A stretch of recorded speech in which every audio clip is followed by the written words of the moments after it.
Shalom, jumpa lagi hari ini di video Kata Firman Tuhan dengan tema kemerdekaan di dalam Kristus.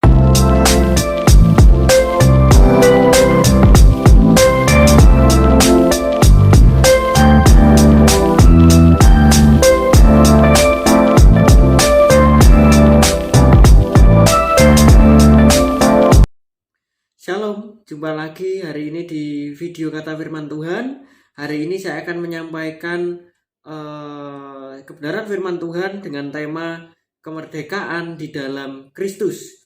Nah, jadi sebelum kita membahas ya tentang tema ini, kita akan membaca kebenaran firman Tuhan yang ada di kitab Galatia pasal 5 ayat 1-6 dan ayat 13.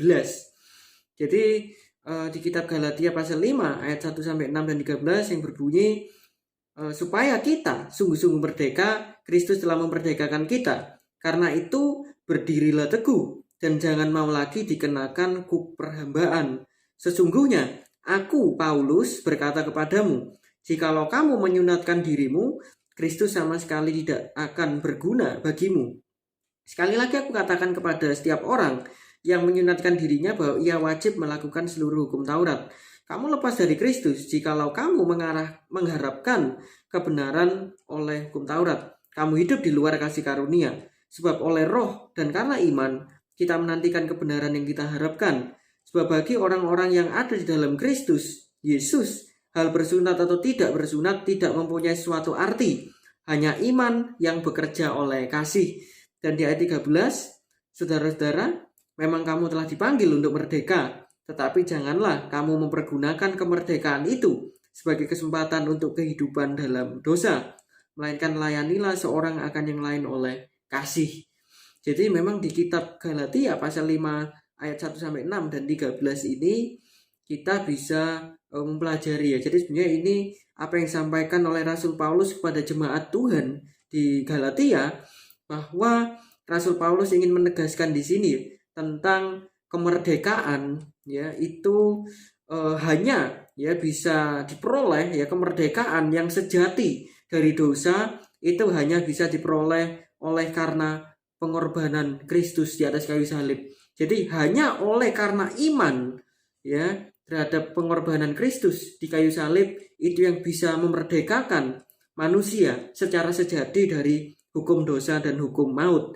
Sedangkan ya hukum Taurat itu tidak bisa memberikan kebebasan atau kemerdekaan dari dosa itu sendiri. Bahkan justru oleh karena hukum Taurat seseorang mengenal dosa. Nah, apakah ini berarti Injil Kristus ya, karya pengorbanan Kristus, iman kepada karya pengorbanan Kristus dan hukum Taurat itu sesuatu hal yang bertentangan? Sebenarnya tidak. Justru hukum Taurat itu sebenarnya bukan hal yang jahat atau hal yang buruk, tetapi justru hukum Taurat itu diberikan oleh Allah di Perjanjian Lama itu sebagai perintah ya, sebagai pedoman bagaimana agar seseorang ya itu bisa melakukan hal-hal yang baik, dan kira-kira itu menggambarkan bagaimana standar kebenaran Allah. Tetapi memang kalau kita baca dari Perjanjian Lama, bahwa kita bisa mengetahui bahwa tidak ada seorang pun yang bisa mentaati hukum Taurat secara sempurna. Padahal jika seseorang ingin ya memperoleh keselamatan ya dengan melakukan hukum Taurat, ya dengan usaha melakukan hukum Taurat, itu harus melakukan semuanya. Karena hukum Taurat jika dilanggar satu maka semuanya dianggap gagal. Nah, sedangkan Rasul Paulus ya menegaskan kepada kita ya di kitab Galatia yang kita baca tadi, bahwa sebenarnya hanya ya Injil Kristus, pengorbanan Kristus, iman ya kepada karya pengorbanan Kristus itu yang secara sejati bisa memberikan kemerdekaan kepada manusia gitu. Nah, itu berarti bahwa sebenarnya kita bisa belajar ya, sehingga ketika ya jika kita berbuat baik ya, itu karena kita sudah diselamatkan oleh Injil Yesus Kristus. Jadi berbuat baik ya, kita berbuat baik itu bukan supaya kita memperoleh keselamatan atau memperoleh sesuatu dari Tuhan. Jadi kita berbuat baik itu karena kita sudah diselamatkan oleh Injil Yesus Kristus ya. Jadi kita berbuat baik itu sebagai respons kita untuk menghidupi keselamatan yang sudah Tuhan berikan.